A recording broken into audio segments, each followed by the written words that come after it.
Okay. Then in this lecture, we are starting the action effect sequence. What is the action effect sequence? Means जेव्हा एखादा drug रिसेप्टरला interact होतं त्यानंतर ते काहीतरी action दाखवतं. ती ऍक्शन एका एका एका स्टेप्सनी पुढे जात असते. First step, after that second step, after that third step. That whole steps we are collectively called as the action effect sequence. Clear? What is the action effect sequence? After the drug is receptor interaction, after the drug receptor interaction, that drug will produce the action and some of the effect. Sometimes both words are considered as a synonyms. म्हणजे जे काही action म्हणतो किंवा त्याचा effect म्हणतो ह्या दोन्ही गोष्टीला आपण काय म्हणतो, सिनोनेम सारखं यूज करतो. मीन्स कधी कधी त्याला ऍक्शन म्हणतो किंवा कधी त्याला इफेक्ट म्हणतो. Then what is mean by drug action? जे काही आपण कंटिन्यू ऐकत असतो की ड्रग ऍक्शन, ही ड्रगने ऍक्शन दाखवली, ती ड्रगने रिॲक्शन दाखवली. Then what is mean by drug action? It is the initial combination of the drug with its receptor, and then it will result. If the drug is agonist, then it causes the conformational changes, and if the drug is antagonist, then prevent of these conformational changes. म्हणजे simple drug action म्हणजे काय, तर एखादा drug आहे तो रिसेप्टरला bind होतो आणि जर तो ड्रग ऍगोनिस्ट असेल तर काय होतं, तर त्या रिसेप्टरमध्ये काहीतरी कन्फर्मेशनल चेंजेस होतात. आणि जर तो बाइंड झालेला ड्रग हा अँटागोनिस्ट असेल तर ते काही कन्फर्मेशनल चेंजेस होणार आहेत, तर ते कन्फर्मेशनल चेंजेस होत नाहीत. म्हणजे ड्रगचे ऍक्शन काय होते, ब्लॉक होते. All of you clear? What is the drug action? It is the initial combination of the drug with its receptor, and after the binding it will be resulting into, if that drug is agonist then it causes the conformational changes, and if that drug is antagonist then it will causes the prevention of conformational changes. All of you clear?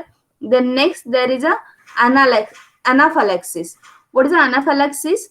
Anaphylaxis, it is a series of allergic reaction that is a rapid in onset and may causes the death. म्हणजे एखादा drug घेतला आपण तर त्यावेळी त्या ड्रगची आपल्याला severe allergy होते आणि that allergy is rapid in onset. म्हणजे आत्ता ड्रग आपल्याला इंजेक्ट केला किंवा आत्ता ड्रग जर आपण ओरली घेतला तर सडनली काय होतं, सिव्हिअर अलर्जी होती. And sometimes that seriousness of that allergy is much more, that person may causes the death. Clear? It typically causes itching, rashes of throat and the tongue swelling, shortness of the breathing, vomiting and the low blood pressure. म्हणजे ह्या सगळ्या serious मुळे काय होऊ शकतं, त्या पर्सनची death होऊ शकते. All of you clear? Anaphylaxis reaction, drug घेतल्यानंतर सडनली त्याची आपल्याला अलर्जी बघायला मिळते आणि ती अलर्जी एवढी सिरियस असते की त्याच्यामुळे त्या पर्सनची डेथ होऊ शकते. Then next it is a tachyphylaxis. What is a tachyphylaxis? Trachyphylaxis, it is a Greek word. It is nothing but the desensitization, or trachy means rapid and phylaxis means protection. It is a medical term describing an acute suddenly decrease in the response of the drug after its administration. ट्रॅकिफॅलॅक्सिस म्हणजे काय, तर एखादा drug जर आपण घेतोय continuously तर एक particular वेळ अशी येते की त्या ड्रगचा आपल्या बॉडीवरचा इफेक्ट होणं स्टॉप होतं. म्हणजे काय होतं, तर आपल्या बॉडीला त्या ड्रगची सवय होते. All of you clear? Clear? That tachyphylaxis developed after the initial dose or after the series of small dose. म्हणजे कधी कधी चुकून जर आपल्याकडनं खूप जास्त ड्रग आपण ऍडमिनिस्ट्रेट केला एका वेळी तर त्यावेळी पण आपल्याला ट्रॅकिफॅलॅक्सिस बघायला मिळू शकतं, किंवा जर स्मॉल अमाऊंट मध्ये ड्रग जर आपण खूप लॉंगर ड्युरेशन पुढे घेतला तर त्यानंतर काय होतं, तर आपल्याला ट्रॅकिफॅलॅक्सिस ऑब्झर्व होतं. All of you clear? मग त्या केसमध्ये आपल्याला काय करावं लागतं, एक तर ड्रग रिप्लेस करावा लागतो किंवा त्या ड्रगचा डोस स्लाइटली इन्क्रीज करून द्यावा लागतो. All of you clear? Then next terminology, it is a teratogenicity. What is a teratogenicity? It is a capacity of the drug causes malformation or defects to an embryo or the fetus when it is taken into the pregnant woman. म्हणजे जर एखाद्या pregnant वुमननी एखादा drug घेतला आणि तो drug घेतल्यानंतर pregnant वुमनला काही नाही होणार, बट जे बेबी आहे त्या बेबीवरती, जो एम्ब्रियो आहे, जो फिटस आहे, तर त्या एम्ब्रियो किंवा त्या फिटसवरती जर काहीतरी सिरियस इफेक्ट दिसले, okay, then it will causes called as a teratogenicity. All of you understood? The alcohol drinking in the pregnancy may causes the fetus brain damage. जर प्रेग्नेंट वुमननी अल्कोहोल इंटेक केलं तर त्या अल्कोहोलचा त्या वुमनला जास्त इफेक्ट होणार नाही, but जे फिटस असेल तर त्या फिटसवरती काय होऊ शकतं, तर त्याचं ब्रेन डॅमेज होऊ शकतं. त्या सिच्युएशनला आपण काय म्हणतो, the alcohol is producing the teratogenic effect. All of you clear what is mean by teratogenic effect? Then next it is a carcinogenicity. Next concept, it is a carcinogenicity. What is a carcinogenicity? It is an ability of the substance to formation of a cancer by producing the damage to the gene or by disrupting the cellular metabolic process.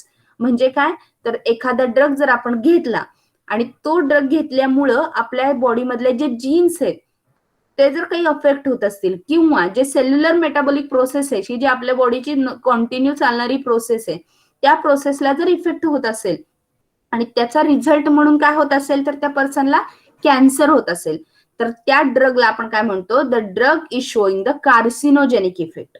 All of you clear? Carcinogenic effect is nothing but the त्या ड्रगमुळे cancer produce होतो त्या पर्सनला, and it is a side effect आणि it is a unknown. आपल्याला माहिती ह्या ड्रगचा side effect कार्सिनोजेनिसिटी आहे, तरी पण आपण देऊ का त्या पर्सनला? No. So it is a unknown effect. It will found after some times and that time that drug get banned from the market. Clear? Then next concept is a drug intolerance. That is a drug sensitivity. The drug intolerance refers to an inability to tolerate the adverse effect of the medication, generally at a therapeutic of the sub therapeutic dose.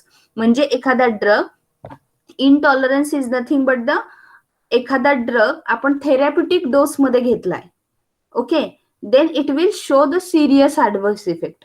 Here the dose is important. Dose आपण थेरपीसाठी घेतलाय, हाय dose घेतलेला नाहीये त्या केसमध्ये, आणि त्या थेरॅप्युटिक डोसच्या वेळी सुद्धा आपल्याला काय होतंय, सिरियस साईड इफेक्ट दिसत आहेत. That time we have to stop the treatment. म्हणजे त्या पर्सनची ती ट्रीटमेंट आपल्याला स्टॉप करावी लागते आणि त्याला आपण काय म्हणतो, तर drug intolerance. All of you clear? Then next effect, that is a synergism. What is a synergism? When two drugs are administered together working on a same pharmacological system or working in a different physiological system and which will produces the effect which is more than the sum of their individual response. म्हणजे काय, तर जेव्हा एखाद्या पर्सननं 2 drugs घेतले, okay, combination, जेव्हा तुम्ही एखादी मेडिकलची टॅबलेटची strip बघितली तर त्या टॅबलेट स्ट्रीपच्या पाठीमागे काय होतं, तुम्हाला कॉम्बिनेशन बघायला मिळतं. म्हणजे एका टॅबलेटमध्ये एकच ड्रग खूप कमी टाइम मध्ये असतो. Always it is combined with the 2-3 drugs. Clear? if that tablet is made up of 2 drugs and 2 drugs we are administering together, म्हणजे एक गोळी घेतली म्हणजे काय होतं, आपल्या पोटामध्ये एका वेळी 2 ड्रग्स जातात. Clear? And if that both drug are acting either on the same pharmacological system, म्हणजे जर आपण ब्लड प्रेशर कमी करण्यासाठी एखादी टॅबलेट घेतली, जर ती दोन्ही ड्रग आहेत त्या टॅबलेट मधले, ते दोन्ही ड्रग जर जाऊन हार्टवरच ऍक्ट होत आहेत, तर ह्याचा अर्थ आपण काय म्हणतो, acting on the same physiological system. Or sometimes one drug is acting on the heart while other drug is acting on the kidney. Kidney through पण आपण ब्लड प्रेशर डिक्रीज करू शकतो. All of you clear? So मग त्या केसमध्ये it is acting on the different physiological system. Clear all of you? They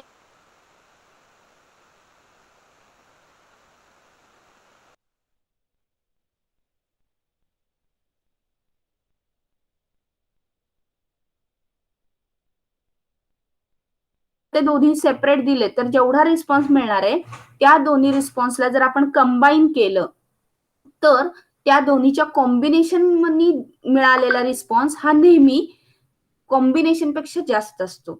it is nothing but the synergism. Clear? म्हणजे 2 drug जर separate दिले तर त्याच्यापासून मिळणारा रिस्पॉन्स हा त्याच्या कॉम्बिनेशन पेक्षा काय असतो, जास्त असतो.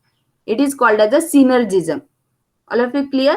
आणि जर त्या दोन्हीचा रिस्पॉन्स हा कॉम्बिनेशन इतकाच असेल, म्हणजे 1 response produced by the 1 drug, 1 response is produced by the another drug, and if we are given that both drug in a combination then we got the response 4 or 3. 2 response मिळत नाही आपल्याला, जास्तच मिळतो, 3 किंवा 4 response मिळतो. All of you clear? It is called as a synergism. Then next effect, here the example, when benzodiazepine is taken along with the prothidine, then it will produces the triple depression rather than the double action. Clear? The next effect is a side effect or secondary effect. What is a side effect? It is an unintended effect of the pharmaceutical product occur at the normal therapeutic dose and which is a minor. म्हणजे side effect म्हणजे काय, तर जे आपण थेरपीसाठी drug घेतो तर त्या ड्रगचा आपल्याला एक दुसरा इफेक्ट बघायला मिळतो, पण तो इफेक्ट कसा असतो, नॉर्मल असतो, तो जास्त सिरियस नसतो. So it is called as a side effect. The common side effect of every drug that is a headache, drowsiness and the diarrhoea. Mostly एखादा ड्रग असतो त्याचा साईड इफेक्ट काय असतं, पर्सनला वॉमिटिंग सारखं होतं, डोकं दुखल्यासारखं होतं, और diarrhoea like situation. It is a common side effect आणि ते आपण थोडेसे टॉलरेट करू शकतो त्या पर्सनचे. Clear? Then next it is a toxic effect. What is a toxic effect? The toxic effect can be defined as it is a noxious effect on the body. It is a reversible or irreversible. That is any chemical induced tumor, any teratogenic or the mutagenic effect is causes the death. Toxic effect म्हणजे काय, तर एखादा drug आपण घेतलाय त्याचा आपल्याला नॉक्जियस effect observe होतो बॉडीवर. मग एक तर तो इफेक्ट रिव्हर्सिबल आहे, म्हणजे ती जर ट्रीटमेंट स्टॉप केली आपल्याला तर तो इंडिव्हिज्युअल नॉर्मल होतोय, किंवा sometimes it is a irreversible, म्हणजे जरी ट्रीटमेंट स्टॉप केली तर तो इफेक्ट आपण रिव्हर्स नाही करू शकत. For example cancer. Cancer is also considered as a toxic effect और carcinogenic effect of any drug. म्हणजे जर एखाद्या पर्सनला ड्रग घ्यायला स्टार्ट केलं, after some times that person may found that that drug will produces the cancer. Afterwards if he will stop the treatment then the cancer is not reversible. म्हणजे आता झालेला cancer therapy थांबवल्यानंतर परत पहिल्या सिच्युएशनला येत नाही. All of you clear? And sometimes the toxic effect causes the death. Then next definition is drug effect. What is a drug effect? It is the ultimate change in the biological function as a consequence of the drug action. म्हणजे drug जे घेतोय त्याची action म्हणून आपल्या बॉडीमध्ये काही काही changes होतात. It is in A series and that is called as a drug effect. आणि त्यालाच आपण काय म्हणतो, ट्रान्सड्युसर म्हणतो. इट इज अ स्टेप्स, म्हणजे एका स्टेप्सनी घडतात ते changes. Clear? All of you clear? Then it is called as a drug effect. The drug effect is occurs in a two essential function. First it is a recognition and the second it is a transduction. म्हणजे drug एखाद्या बॉडीमध्ये जातो, त्यानं bind होतो, त्यानंतर ते काय करतात तर दोन इसेन्शियल फंक्शन थ्रू जातो, म्हणजे दोन टप्प्यातून जातो. पहिला टप्पा काय असतं, तर ड्रग बॉडीमध्ये गेल्यानंतर त्याला त्याचा लिगॅन्ड मॉलिक्यूल शोधायचा असतो, म्हणजे त्याला जाऊन त्याला बाइंड व्हायचंय. It is called as a recognisation. All of clear? Recognisation word आपण ऐकलाय, एखाद्याला ओळखणं. Okay, that is a recognisation. And second it is a transduction it of a signal in a response. म्हणजे त्याला बाइंड झाल्यानंतर वेगळ्या वेगळ्या स्टेप्स प्रोड्यूस करायच्या आणि त्याला आपण म्हणतो तर ट्रान्सडक्शन. All of clear? लक्षात येते सगळ्यांना? आता आपण सगळ्या कन्सेप्ट बघितल्या फार्माकोलॉजीतल्या. All of you clear? Various concept. What is mean by drug effect? What is mean by carcinogenicity? What is mean by teratogenicity? What is mean by side effect? All of you cleared? All of you clear? Yes, Okay. The next concept, it is a transducer mechanism. जसं मगाशी म्हणलं की drug रिसेप्टरला आधी recognise करतो, त्यानंतर रिसेप्टरला bind होतो आणि त्यानंतर एक टप्प्याटप्प्याने प्रोसेस घडवतो आपल्या बॉडीमध्ये. आणि that is nothing but the transduction mechanism. What is a transduction mechanism? It is a highly complex process. This mechanism can grouped into the four major categories. मग जी काही ट्रान्सडक्शनचे मेकॅनिझम आहेत त्या चार वेगळ्या वेगळ्या कॅटेगरीमध्ये डिव्हाइड होतात. त्यालाच आपण काय म्हणतो तर व्हेरियस टाइप्स ऑफ रिसेप्टर. म्हणजे आपल्या बॉडीमध्ये प्रेझेंट असणारे चार वेगळ्या वेगळ्या टाइपचे receptor. What is that? First important means majority of the drug is showing the or binding this type of receptor, that is a G protein coupled receptor. It is also called as a GPCR. It is a major complex type of receptor. Okay. Then second type of receptor with intrinsic ion channel. It is another type of receptor. Third, it is an enzyme linked receptor. And fourth, it is a receptor regulating the gene expression, that is a transcription factor. All of you clear? What is a transducer mechanism? एक टप्प्याटप्प्याने drug action दाखवतो, तर ते टप्पे कुणा through होणार आहेत? That is came under this type of 4 category. The major complex type, that is a G protein coupled receptor.